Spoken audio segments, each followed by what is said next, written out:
Hello, everyone, and welcome to another round of getting started with Rust, understanding Rust compile errors. I'm super excited. One day I'm going to find who made that theme song and give them a round of applause for the Reactor theme song, but I don't know who it is. But we're joined again by Ryan. Ryan, how are you? I'm doing pretty well. I'm a little jet lagged. I flew back to Europe from the US on Monday and still recovering, but hopefully today is the day that I get over it. So we'll see. Yeah. If there is not a cure for jet lag, then I mean, if talking about Rust compiler errors is not a cure, then I don't Yeah. know what is. Like, Yeah. No, I'm excited. cool, cool. So I'm always excited to hear where everyone is joining from on their side. So I have a little question I'm going to have.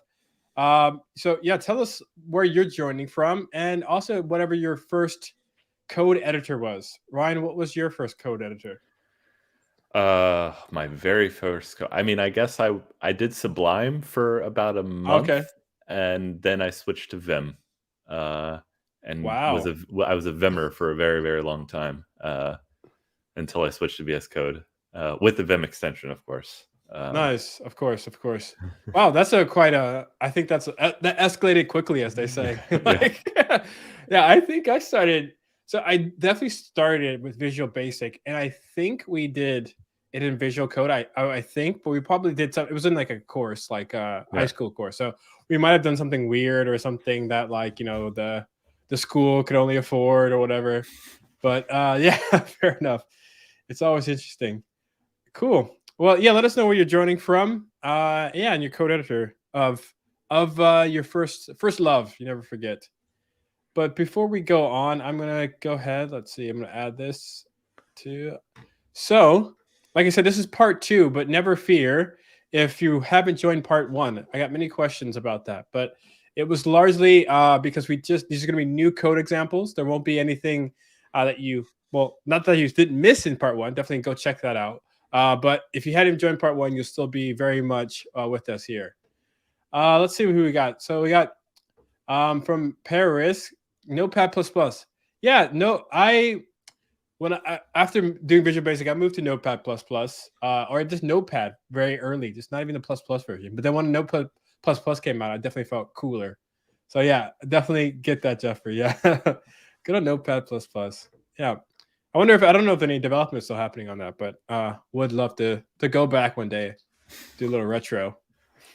Cool. So we are, learning here together, and you have us as telling, and we're trying to, make sure everyone understands where we're coming from at different levels.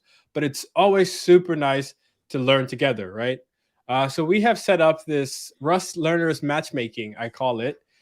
Basically, it's in our tech communities as a reactor. We're doing this pilot, and actually, people have joined. Every time I join, make a new Rust stream, I'm super excited to see the new joiners making it. So Matthias, Sumudu, and Alexi joined from last time. So thank you all for not making me completely lonely in this little Rust matchmaking thing. And it's really for everyone else to connect. So everyone's probably learning Rust at different levels. And it's really nice to see where someone's experience has been in the past, what languages to learn. So it's helpful.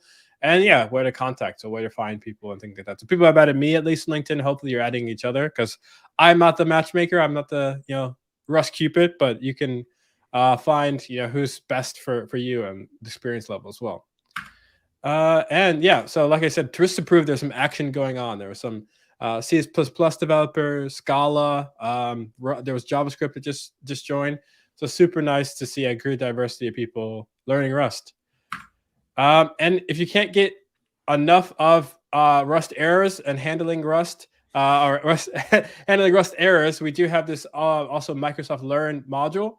I'm going to put all these links to the chat as well, so you have them. But yeah, that's another way you can get a little bit more hands-on to what you'll experience today. We'll talk through it all and how the errors are handling. But if you want to get a little bit a different kind of perspective, that is the handles Rust. But how we did this last time, and hopefully we will get some participation this time as well, is that Ryan would show us the code, and we all sort of guess on why the code isn't running on those like any sort of onion, there's multiple layers to an error. So even though we fix certain things, we got other errors, or we didn't fix all of it. So luckily Ryan will guide us through all of that today. But please do guess when you feel like you have an understanding of Rust, or you think, oh, I just want to ask a question. We will keep this as interactive as possible. Last time I was trying to keep score here of the participation of who got the right answer, if you will.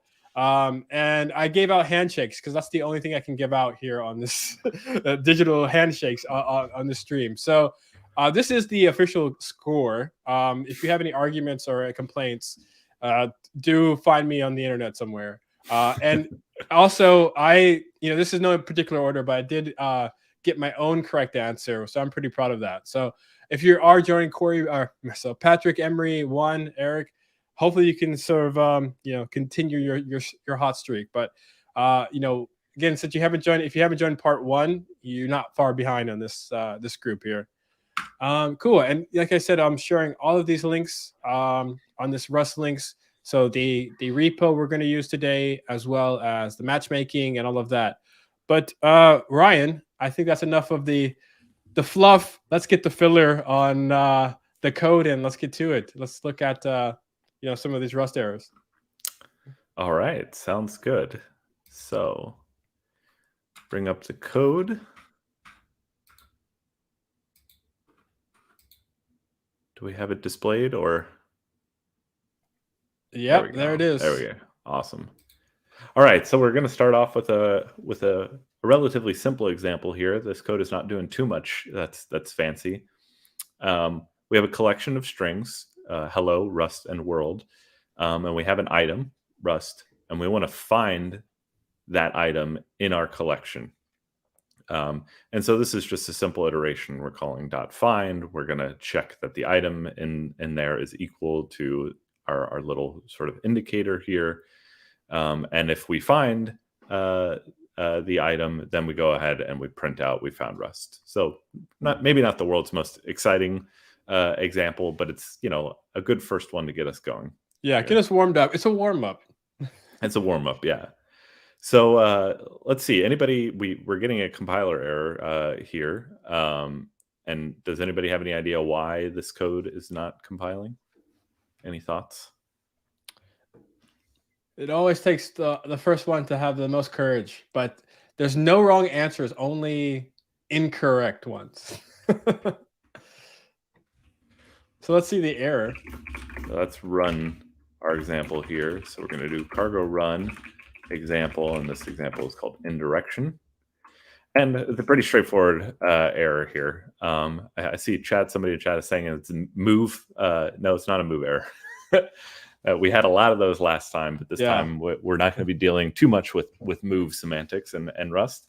This one is a very simple, no method. So there is no method find on struct. And I think this is something that a lot of beginners run into when starting with Rust, because they know that Rust has a lot of iteration methods. You can iterate over collections and things like that. And they go ahead and they try and call one of the methods that an iterator might have, like find, and they end up seeing that there is no method called find there. So anybody have any idea how we fix this particular error? Sasha, we'll give you another chance. You don't have to. That's not a one and done, but need to add an iterate. Yeah, that's exactly it. So it's one. Oh, okay, that's two handshakes. Yeah, yeah, of course. Yeah, of course. One is back. Yeah. So yeah, exactly. We are trying to iterate over a vector, but we can't iterate over a vector. We have to first get an iterator over a vector, and you do that by calling .iter here. The other guess, Ryan, was a .into iter. What's sort of the difference there? Well, I think if we save that for a little bit later, we might be able to use that as a way to get out of a little bit of pickle that we will find ourselves in. So just hold your horses on into iter, and we'll be coming back to that in just a second. Nice. So this is great. We now have find. Find has been found, and we can search over and iterate over our collection and actually find things. But we're getting new error messages now. So anybody have any idea what might be going wrong here before we run the compiler and see? I don't know if Sasha's question was earlier, but he says also ownership. Yeah, ownership is it's always a great answer. It's like the answer C. You know, it's always yeah, something going on. In this case, it's not really anything to do with ownership, but a related concept. So let's see here. Let's go ahead and run our example again and look at the compiler error message. So we get 2 of them now. Let's take a look at the first one. That's always a good thing to do in Rust is the compiler spits out all the error messages, and you generally want to scroll up to the top one because sometimes the top one needs to be fixed and it will automatically fix the bottom one. But we get an interesting error message here where, let me scroll. There we go. So it's saying we can't compare ampersand stir with stir here. So that's kind of strange. We have this, the trait partial eq down here. The trait partial eq stir is not implemented for ampersand stir. The following other types implement partial eq here. So this is all just a bunch of gobbledygook. This error message probably could be a little bit better, but it is what it is. And essentially we have the error that our types don't really match up. We're trying to compare an ampersand stir with a stir, and Rust doesn't know how to do that. So kind of strange about this, though. There's one extra peculiarity about this. You'll notice in the error message here, it says we're trying to compare ampersand stir with stir. So 2 ampersands here and no ampersands here. But when we go back to the code and use Rust Analyzer to say, what are our types that we're trying to compare here? I here is of type ampersand stir. So 3 ampersands, and item is of type ampersand stir. So like what happened? One of those ampersands kind of faded away. What's up with that? And the thing about that is that Rust tries to kind of automatically dereference things for you and strip away some of those ampersands, which will mean that you'll end up with type error messages where it's already sort of stripped away some of the ampersands, and you'll end up with slightly different types than what your code actually deals with, because Rust is trying to peel away the onion layers that are our borrows and try and get down into the kind of concrete type through the borrow here. Lots of onion references today. Yes. I saw a comment on our last one, and someone was like, oh, because we were talking about avocados. And then I was like, oh, after watching your video, I went to go check my kitchen for avocados. But yeah, Jeffrey, this is a good point. This is confusing, at least. This is why we're here, to learn. Yeah, exactly. So, I mean, the first thing to remember here is that Rust will kind of strip away some of these ampersands. Now, we should kind of even talk about why is I of type ampersand stir? Like, why are there so many ampersands here? Like, this is getting a little ridiculous, right? And there's a really good reason for that. It's actually quite straightforward why there are so many ampersands, but you have to think through and follow all the different borrowings that we're doing here.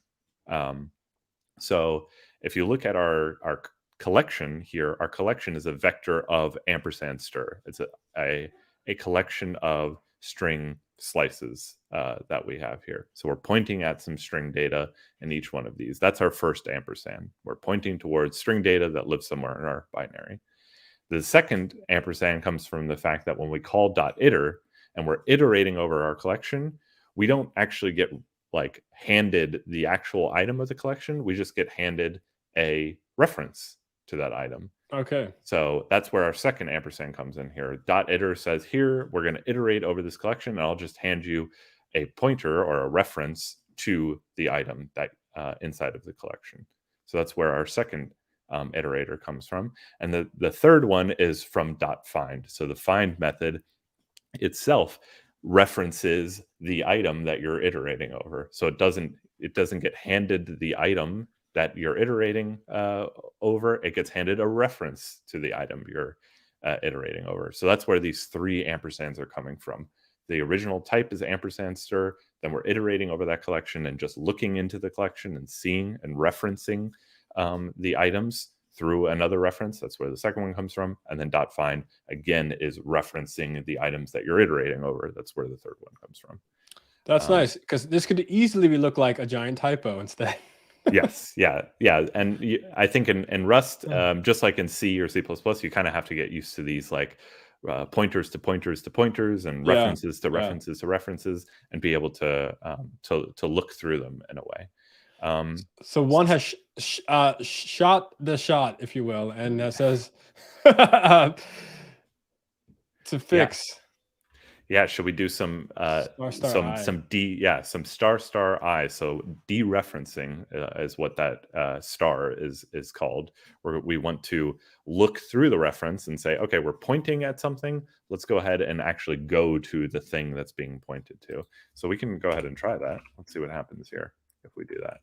And lo and behold, indeed, that is one way to fix this issue. So this code, now we have another compiler error message down here that we'll get to, but our first compiler error message up here is now fixed because we are going through and turning our ampersand stir into just a ampersand stir, and the ampersand stir and can be compared to another ampersand stir. So this compiles just fine.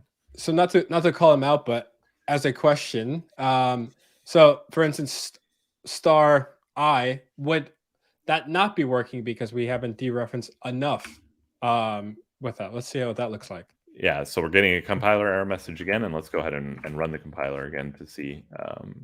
Scroll up here, and you'll see exactly we didn't quite do enough. So it's saying here like, hey, you're trying to compare ampersand stir to stir, and I don't know how to do that. So we haven't quite gotten the types lined up enough with each other by doing just one dereference. We want to dereference twice and get through all of the ampersands that we have, all of the references, in order to be able to compare the items. So that's what we can do, but this is not the only way. So there are other ways in order to solve this issue. Let's see here. I think we have a couple of suggestions. We talked about into iterator before, exactly. So what does into iterator do? So we have iter, that gives us an iterator. What into iter does is turn our collection itself into an iterator. And the nice thing to know about into iter, when we'll do that, is we already mentioned that iter gets us an iterator that points to the items in our collection. What into iter does is give us an iterator that actually iterates the actual items themselves. So when we iterate using into iter, what we end up with is an iterator where we'll get the string slices themselves instead of a reference to those string slices. So that kind of peels away one layer of the onion. Yeah. And you'll notice that now we have ampersand stir, so 2 ampersands here, and find, because find again is still referencing the items that we're iterating over. But we can fix that now by removing one of our dereferences, and we have arguably something that looks a little bit nicer here, where we're not having to do 2 stars, which always, I don't know, there's nothing wrong with dereferencing twice, but it always looks a little strange when you're writing the star symbol twice for some reason. Makes sense. So the final thing that we can do here is I don't even really like doing dereferences like this. So there's another syntax that we can do where we pattern match on our iterated item here and put an ampersand before it, and that says, okay, there is an ampersand here, and let's bind the variable I to the thing that the ampersand is referencing.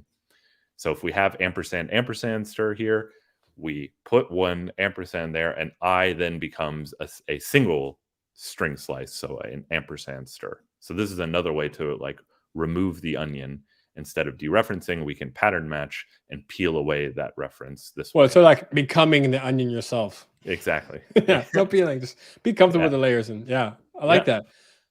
So what is the right one to do here? Well, it's kind of up to you. There's I think I would prefer the code as written right now. Maybe there are some other people who would prefer it written another way. But these are all tools that are in your toolbox in order to kind of peel away layers of references and find the right type so that you can compare these items. I'd say the star is the chaotic neutral version of of this, definitely. Yeah. No offense to anyone who would like that. But so I guess some points to give away. I think Benita, you were very early on doing the into, of course, one. And Jeffrey, yeah, I'll give you a handshake. Awesome. So Very I mean, good work, team. This code is compiling now. We don't really have too much more to say about it. I will go back real quick and take a look at if we had left this as iter here and changed our code to, let's say, dereference our I twice here. So this is how we're solving it. If we use iter here, we get another compiler error message. So let's look at that real quick. The reason for that is because found here is an option of a reference to a string slice. So again, we've used iter, which means we're iterating over and finding items that are references to the original items in the vector instead of the items themselves. And so when we try and compare it, we try and pattern match right here like this. Found is this variable found is a option of a reference to a string slice, but this pattern is an option of a string slice, and so the types don't line up here either, which is not what we want. So when we go ahead and notice the type here of what found is option ampersand stir, and we go ahead and use into iter here, one of those ampersands gets stripped away, and instead we're just left with the optional string slice, and this pattern match right here works just fine. And of course we have to go back to fixing our code like this instead. So hopefully this is a very, very simple example, but if you understand all the ways that this code can be kind of reformatted or changed in order to kind of remove things and stuff like that, then you really have a good understanding of references and Rust, because this is kind of where things get really tricky, of multiple layers of indirection and things like that. Well, the question, would ampersand with Rust in quotes work? Well, we can try that. So if we go back to doing .iter here, we need to fix this code again, so we're doing our comparison correctly. And then we want to add an ampersand before here. And lo and behold, that works, because again, the pattern match is correct now, because now the pattern here is an optional reference to a string slice. And so everything works out fine. So this is also fine to do. And perhaps you would see people writing code this way as well. This is sort of a little bit of complexity that comes from the fact that Rust pattern matching is so powerful, and references are you have to kind of dereference or go through references very often. And you can do that in multiple ways because pattern matching is such a powerful tool. Just want to remind everyone, so we will the link to this repo that we're using is in this other, aka the MS link. So if you ever want to play the what if I do this, what if I do that game with yourself, you can do that with this code and see how it goes. So it's all available there. Awesome. Cool. So I think that's everything we got for this example. I think we can go on to the next one. Shall we do that? Yes. Let's see here. This is another kind of relatively short one that we have. So our code is pretty simple. What we're going to be doing is we have a main function, and all it does is call a function called get with the URL as a string, or string slice to be said more directly. And this is our get function right here. Again, it takes a string slice. This is ampersand stir here. And it has a little bit of logic around URL handling that we'll just talk about in just a second. And then it calls this make request method with method get and the URL. And make request is presumably we have this to do macro here that says, well, we got to actually implement our logic, but presumably this will be, this is our new HTTP library, and this is where we actually, write to a TCP socket and do the actual HTTP request here. So this is a little bit of, I don't know, our very first HTTP library that we're creating right now. And this URL handling right here is kind of the interesting part of what's going on. So you'll notice get takes a string slice, this ampersand stir, but make request takes an uppercase string right there. Is there any other thoughts of like why these red squiggly lines are happening? Any thoughts on what might be going wrong here?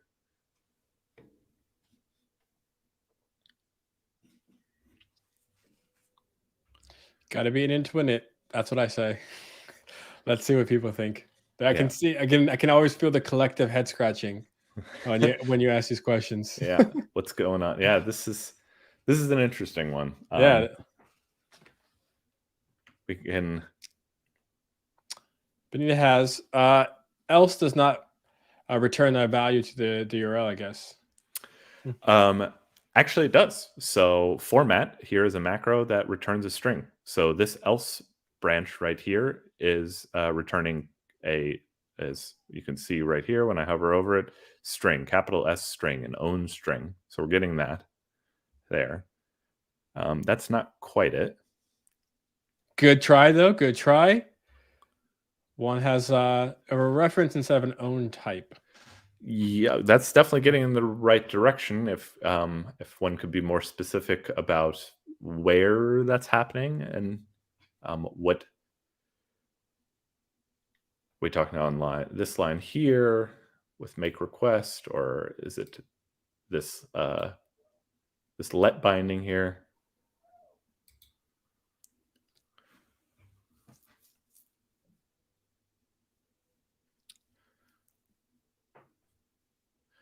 All right.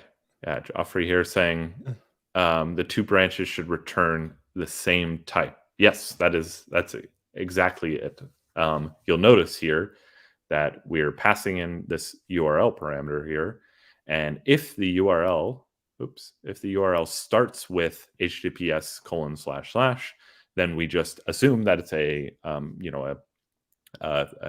absolute URL, and we'll go ahead and store that in this shadowed variable here called URL. So we're just saying, like, if it starts with HTTPS, then just treat it as the URL we want to use. And otherwise, we're going to treat it as a path, and we're going to put it, with example.com. And, maybe this is an actual code would be, some kind of default URL or something like that. And the problem here is that this URL right here is of type, you can see here, ampersand stir. So it's a string slice, whereas this format call, as we already said, returns a string.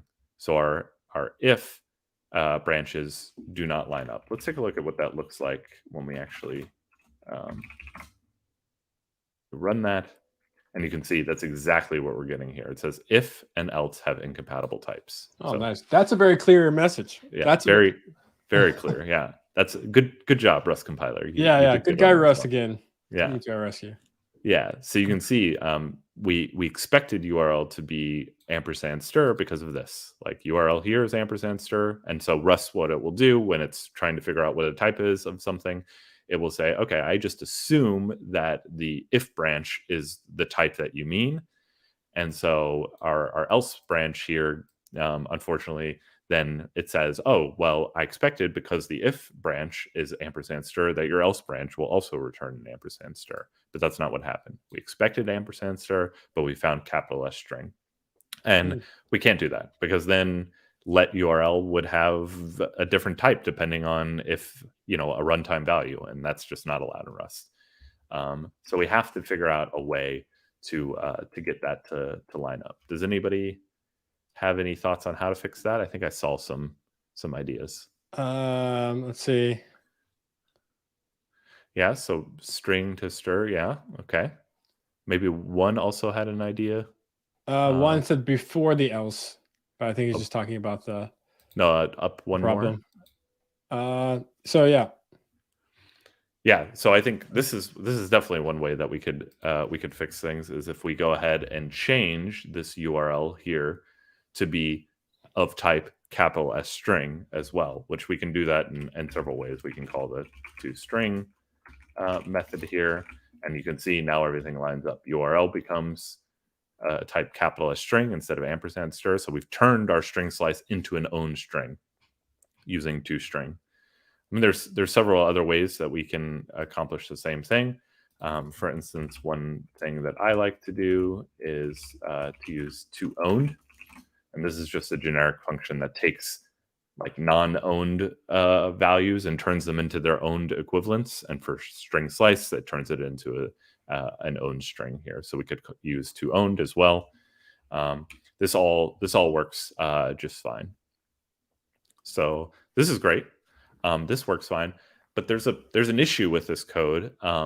Now, I will say this code is very simple. We're just running one HTTP request, and that HTTP request is probably going to take a lot more time than anything our code is actually going to be doing. So we're going to be spending a lot of time on the network waiting for our requests to be returned back to us. We don't really have to worry about our code being very performant because it's going to be really, as you would say, IO bound. It's bound by how much time we're spending waiting for our HTTP requests to come back to us. But if we want to be really picky about how performant our code is, this code is not super performant in that when we call toString here, it allocates a string. So it's going to make a heap allocation. It's going to take the string data that we had in our string slice and copy it over into our new string allocation. What can we do to avoid that if we wanted to? Does anybody have any idea? And I'll give you a clue. It has something to do with the name of this file. It's not that I like cows. Are you gonna move it? Is that the dad joke? I wish I would be that clever, but no, it's a little bit more straightforward than that. No, that's why. Okay. Any thoughts from chat? Identifying problems is one step. Fixing them, that's another level. Yeah. I mean, not really problem, it's performance. Yeah. But. Yeah, we've already fixed the issue in a way, right? So this is just kind of extra credit. This is a double handshake. Lucas, I think I guessed I was the move, the cow joke, but I'm glad you're going with it, Lucas. Yeah, moves won't really help you here, unfortunately. Depends on if you need an own string. Yes. To make the request. Yeah, so that's a very good point. So if we have the assumption that make requests cannot change, maybe this is a library function we're getting from a dependency or something like that, then we're kind of stuck doing what we're doing right now. So that's definitely true. But imagine that this code is our own code, just like it is right now, and we can change make requests if we want to. What could we do there? So format as a reference. That's a possibility. It won't work, but it won't work for very interesting reasons. So let's give it a try. And then let's remove toString here. So we're back to returning, and this needs to be changed. So we've changed a couple of things. URL, we've turned back into not making it an own string anymore. And we've changed make request to take a string slice, but this does not compile. Any thoughts why, what error message we're getting here? Any thoughts? And this does have to do with ownership semantics. So we know move it. Any thoughts? Let's take a look at what the compiler says here. So this is a great error message right here.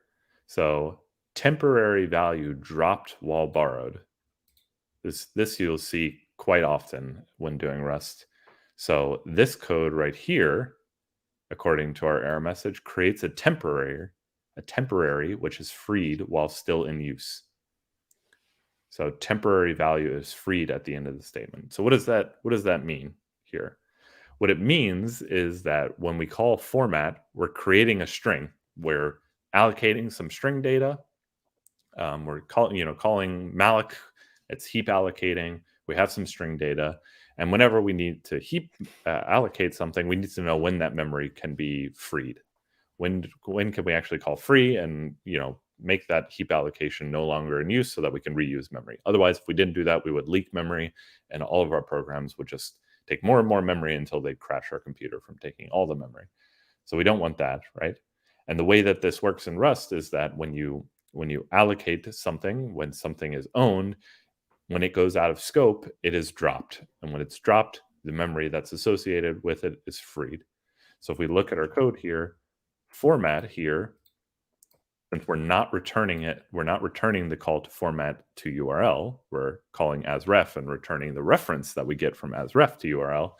This local variable here, the string that we're formatting, will be dropped at the end of the else block. And just think about what would happen if we were allowed to do that. We're taking a reference to that URL on this line and returning it back to this URL here and passing it on to make requests and stuff like that. And if format were allowed to be freed at the end of the else block and we'd still have a reference to it, we have something called a dangling pointer. Then we are pointing at memory that has been freed. So Rust is preventing us from a kind of common C error that you would have, where you have a pointer to memory that has been deallocated. And we're not allowed to do that in Rust. Congrats, Lucas, on getting your points on the leaderboard as well. So yeah, he says nice. because of the else block, which is right. Yeah, I really love Sasha as well. The error message about the temporary value. That's really, as you said, very common and a very head scratching or head banging, if you will, for getting started. Yep. Yeah, I think when you see error messages like this about temporary values being dropped, what you should say is, well, it's pointing at the temporary value. So this is it. That's what these little indicators are doing, is saying this is the temporary value right here. This value is being created and then it's being dropped. And it's saying it's being dropped here at line 10. So at the end of the else block on line 10. So we know that that's what happens. But if, remember, we're taking a reference to that value with this call to asref. So if we were able to do that, if Rust allowed us to do that, we would have a reference to something that gets dropped on line 10. And we would use that reference later on in the code, and we would end up with, who knows what. We could end up with, it could work on one run, and the next run it would crash, and then, it would do some very strange things. For sure. Kind of depending on how your memory allocator works and things like that. So we don't want to leave that up to chance. We want our code to work the first time and every time we run it. So we're not allowed to do that. So this doesn't quite work. We can't use asref because we would reference something that will be freed. Anybody have any other thoughts? Again, anybody like cows out there? No? All right. Not a fan of the cows. Yeah, we don't have very many fans of cows. So we're not talking about the animal cow here. It's in stood borrow. Yeah, stood borrow cow. So this is a standard library type called cow, and cow is short for copy on write. And if we look at the definition of cow, can I see it here? Unfortunately, it's not showing me the definition here. But the clone on write, or is it copy on write? It is, yeah, I guess they say clone on write because in Rust clone and copy are two different things. But it comes from, the sort of computer sciencey thing of copying on write, where we only will copy the value if we need to actually change it. This is how in operating systems, for instance, when you page out memory and stuff like that, that paging is very free, is almost free, because you sort of move that memory somewhere else. And only if somebody writes to that memory do you actually go through the expensive part of copying the memory. So this is basically an optimization that says, okay, assume at first that we're never going to touch this memory, we're never going to mutate it, and that allows you to not have to clone things unless you absolutely have to.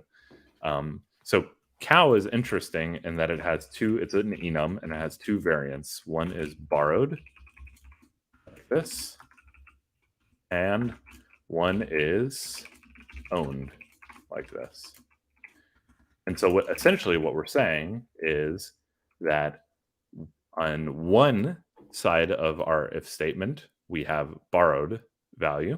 Here we are borrowing URL, that's a borrowed value here. And on the other side of the if statement, we have an owned version of that And so because we need our if statements to have the same types here, the types line up because everything is going to be of type cow stir here. So we need to change this URL here to be that same type, cow stir. I guess I need to move this out here so that it knows what cow is. And this works just fine. And so what cow allows us to do is say, okay, if you have two types that are related to each other, and one is the borrowed version of the other, then you can use cow to say, I don't care whether it's borrowed or not. It might be owned, it might be borrowed. I don't really care. Allow me to use both of them. So this is another way that we can work around this issue. So cow is really great. I would say the thing that we were doing before of just creating a new string, calling toString and getting a new string value there, that's the more straightforward way to do it. It's more, and when it doesn't matter, like in our case, like who cares if we create a new string? That's almost free. It's one little heap allocation. It's, maybe it's really not that big of a deal, especially in our program. Just go ahead and make that call to toString, make the clone, copy the memory, whatever you need to do to get it to work, that's fine. But in the rare cases where you want to be very, very explicit about not copying, cow is a great way to accomplish that. I put the link to the docs there, but I don't know. There's some chatter around if it was in the Rust book or not. But yeah, I guess it should be if it's not, but I think it is. Yeah, I think I'm not sure if it's in the first. Yeah, I think it is. I think I remember seeing it in it. Yeah. So now you might be wondering, like, why is cow, like, what is clone on write about and stuff like that? That's because cow allows you to, when you want to mutate the thing inside of it, what it will do is it will look and see if it's owned. If it's an owned value, it will allow you to mutate that owned value. And if it's borrowed here, then it has to first copy the value. It creates a new version of that value. It copies the thing over and then allows you to mutate it. And that's exactly what copy on or clone on write means. When we need to write the thing, if we don't have an owned value of it, we then clone it so that we can get an owned value and write to it. So if that doesn't quite make sense to you, I would encourage you to take a look at the cow docs and try and play around with it and see if you can figure out when it might be useful to do this. Again, the thing to remember is cow allows you to not care whether something is borrowed or owned. If you don't really care about that, then you can go ahead and use cow to abstract over that.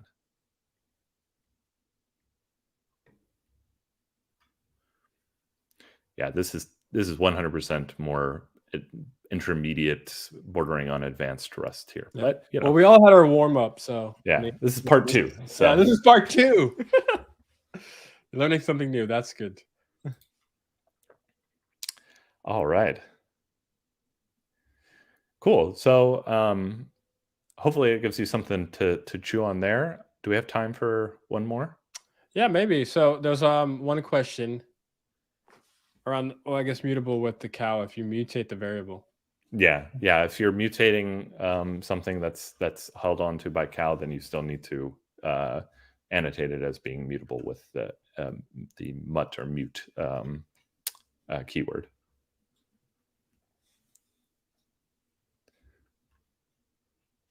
Let's try to do one more then. It'll be speed round. This will be like, look at the code, give me one guess. This will be a 3 handshake round. Let's Bonus. see here. What do we do? We've got, how much more do we have? We have, I think we did this one last time. We did this one.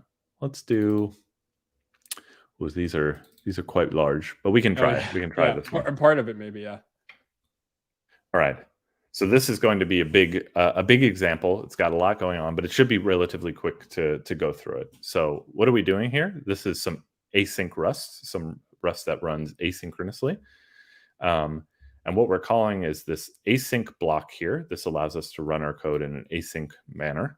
And every time we call .await, then that code will sort of yield control back to some runtime and allow this runtime to make progress. And then when we're ready to go forward, it will call back into our code.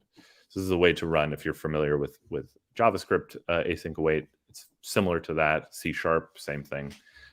Similar. There are some differences that we might get into, but this is it's basic asynchronous programming here.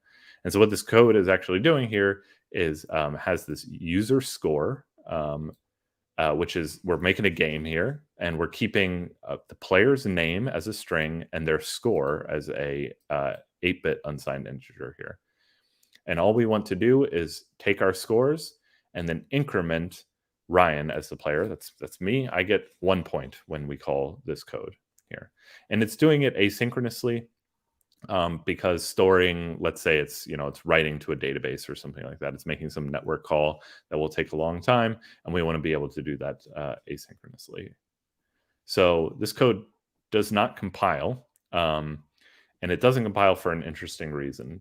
When we run our async code, we have to call into some asynchronous runtime. This is the difference that Rust has to JavaScript and to C#.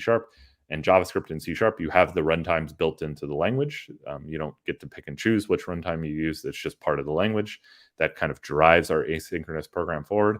In Rust, you do have that choice, whether you like it or not, to decide which asynchronous runtime you're going to use to push forward. A lot of people use Tokyo, and there are others like async std and more specialized ones that you might use for very specialized use cases. And things like that. In our example here, we're calling just a spawn function that I made up, and it's sort of meant to be like a little bit of a stub of what Tokyo's spawn function looks like. This Tokyo has a spawn function. It runs asynchronous work, and it basically has this same exact signature here. What the signature says is that we get a future that it will run, and this future has to be send, and it has to be static. And the output that you get back from it has to be send and static. What does that mean? What does send mean? Send means that it's safe to send this thing over to a thread, a new thread. The reason Tokyo does that is because Tokyo's runtime runs on a thread pool. It can run work on various threads. And in order for that to be safe, the type that you're sending has to be able to be put onto that thread pool. If we didn't have this and we tried to send something over a thread pool, over to another thread, in Rust it wouldn't compile, but in other languages it would compile, and you would just end up with really weird bugs where you're sending something, maybe it has like thread local storage or something that it relies on, and sending it to another thread is just plain wrong. In most languages, the language just expects you to know that and not do it. But in Rust, we get a compiler error message if we try and do that. It will prevent us from sending items that can't be sent onto a thread onto a thread. So that's exactly what we're doing here. The future that we send to our work pool has to be sendable. It needs to be sent to another thread. And whatever we get back from that future has to also be able to be sent back to our thread. The last thing here is that we want these things to be static. We want them to be able to be, they're not references. They can live for as long as we want them to. That's what this tick static is here. This is the static lifetime, the lifetime that lasts theoretically for the rest of your program, if you wanted to. This just makes things a lot easier, because if it wasn't tick static here, we'd have to handle references, and we can't. Sending references over to a new thread is very difficult. That's for part 3, where we talk about what happens when you send a reference over. Stay tuned, to everyone. Thread. Yeah. So this is what this looks like, and this just does not compile. We're getting an error message here, so you can see here. And I think in this part, if you want to go ahead and try and guess what the error mess or what's actually going wrong here, go for it. I don't think I would be able to say just by scanning this code, having not written it myself. I need to have the compiler tell me what the error message is. So that's an important lesson to learn, is that even as you become more experienced as a Rust programmer, you're still going to need to rely on the error messages to give you a clear understanding of what's happening. You won't be able to anticipate everything as you get better as a Rust programmer. Run this. So cargo run example, and it's called async. Okay. So here we go. So it says here, future created by async block is not send. So this is the error message that we're getting. We're getting something that's kind of confusing, but it says future cannot be sent between threads safely. So that should hopefully make some sort of sense, right? We have a future that we want to spawn, but we can't transfer that future between threads. And our spawn function needs to do that because our spawn function is going to use a thread pool. And if it can't move your future onto a thread, how's it going to use a thread pool then? So that's sort of the high level version of what's going on here. And the Rust compiler does a good job of explaining at a high level what's happening. But what's happening sort of more concretely? How does Rust know that it can't be sent between threads? And that's what the rest of this compiler error message is about. Here it says, so the trait send is not implemented for mutex guard of hash map. So maybe we should take another look at what our code is actually doing here. This code is a little bit involved because we want to go ahead and we're storing our hash map of player and score pairs here inside of a mutex, and we're trying to lock that mutex. Then we're using some fancy stuff over here to get our score. Then we're storing that score here, and then we're incrementing our score on this next line. And the mutex guard that our error message is referring to is this scores thing. So when we call lock on a mutex guard, we go ahead and we get back a mutex guard that when it's dropped, it will release the mutex. So we call lock, and to unlock it, we just drop the mutex guard here. We do have a guess. Joffrey, feeling confident. Let's see. You need to arc mutex. An arc mutex. Well, I don't think that would actually help with this case. So we can give it a try. Arc stands for an atomic reference count here. So Joffrey is saying that we should go ahead and throw in, we got to bring that into being here. We should throw this around here, and everything will work then. And we need to go ahead and, we need to wrap this then in our arc as well because we changed the type.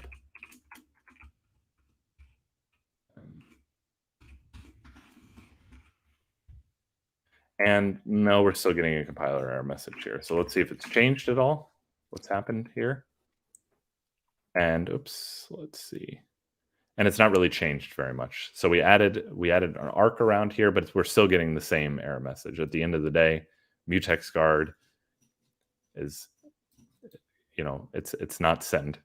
And if we look at the rest of the error message, and this is why it's important to read the entire error message all the way through when you don't understand what's happening, because it has a lot of really great information here.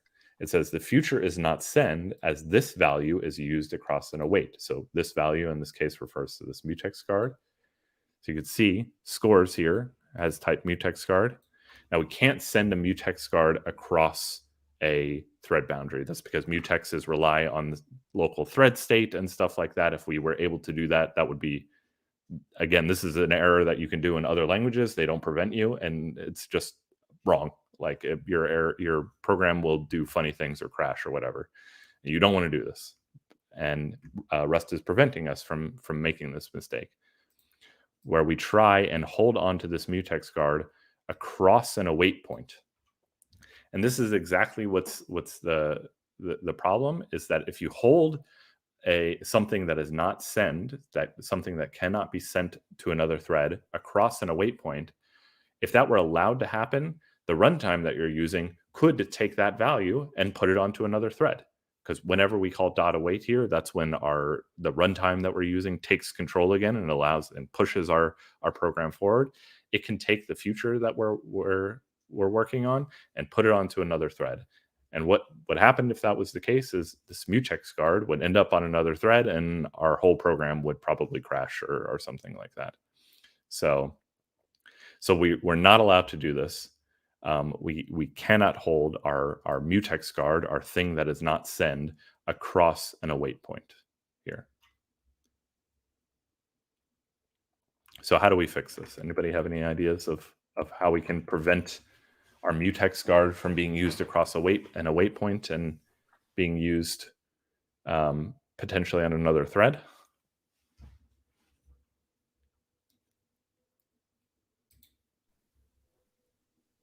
This is the final boss, I think, of all questions we've gotten so far. I'm interested before we get any guesses. I mean, using Tokyo, would this be a problem, or this is not something we need to consider? No, this is you would get the exact same error message if you tried to run this code with Tokyo as opposed to, the only reason I made this spawn function myself is because I didn't feel like bringing Tokyo on as a dependency to this project. The compile times would go up a little bit too much for our little example code here. But if we use Tokyo's spawn method, we would get exactly the same error message here. So this is definitely an error you will run into very often. So we got one. He's trying to go for all the points here. Put the mutex in the store function instead. Well, I mean, we could do that, but that sort of moves. We need the mutex to hold on to our scores and to be able to mutate them. So that, I mean, in order for that to really work, we would essentially just have to move all of our logic in increment into store, and we would end up with the same issue. So I don't quite see how we would do that. This is sort of inherent to our problem that we are getting the score and then we're holding on to that mutex as we store it. This code is actually buggy. If we read through what it does, we get the scores map that we have. We get the current score here, right here. Then we store the current score. And then we increment the score. That's not right? That doesn't seem right. So we're actually storing the previous score instead of the new score, which would mean that we would end up with, a weird bug where you would see the score that you had never-winning previously. game. Yeah, exactly. You have to win by one more than what you actually have to win by in order to win. Yeah, something like this. So, so this isn't quite right. What happens if we move it up here to fix the bug? Well, this fixes our bug, right? That we're now incrementing score and then storing score. That's good, but we're still getting an error. Let's go ahead and run that. And yeah, we still have the same thing. It says future is not send as this value is used across the wait. So we have the same exact error as before. We fixed the bug that we're now incrementing and then storing, but we still have the same error message that we had before. What we have to do is we have to stop holding on to this mutex while we call store, so that we don't hold on to that mutex across the await point. That's ultimately the error that we're faced with here. We're holding on to our mutex while we're storing, which is just bad practice anyway, right? If we hold on to a mutex and then make a network call, we hold on to that mutex for maybe hundreds of milliseconds. That's not very performant at all. So we're reaching the end here. You know, what's one way we could do that? We can go ahead and drop our mutex guard here, scores, and try that. That leads to another issue here. We're trying to move scores back to moves here, but we're using score afterwards. So that's not very nice. Ultimately, I think the way that I would solve this is, since score is copy, we can just say score equals score. So we store our score into a new variable here, and we store the new score like that, and that will fix it. So we run this. Oh, it doesn't quite fix it, but it's getting us closer to there. So we are almost to the point of fixing it, but unfortunately we're at time, so we won't have to. This is, I guess, homework for everybody to play around with and try and get it. Good point. So yeah, I was gonna say, so everything that we shared, the repo and everything like that, is on the Rust links. So as this is like a Netflix cliffhanger moment where we just cut the camera and then you have to wait till next season. to see what error is dying in the first in the next season. But cool. Thanks everyone for joining, for participating, guessing out the things like that. I will have to tally up the points. I know one you got some handshakes, Benita as well. Lucas definitely got a handshake. So yeah, thanks everyone, and yeah, we'll see what next time we'll bring. But it's been super great and super lovely to see everyone trying to learn and educate each other. Is what's super rewarding for me, at least, to see. For sure. Yeah, thanks a bunch, everybody. Yeah, thanks, Ryan. Bye. Have a great evening, day, morning, wherever you are.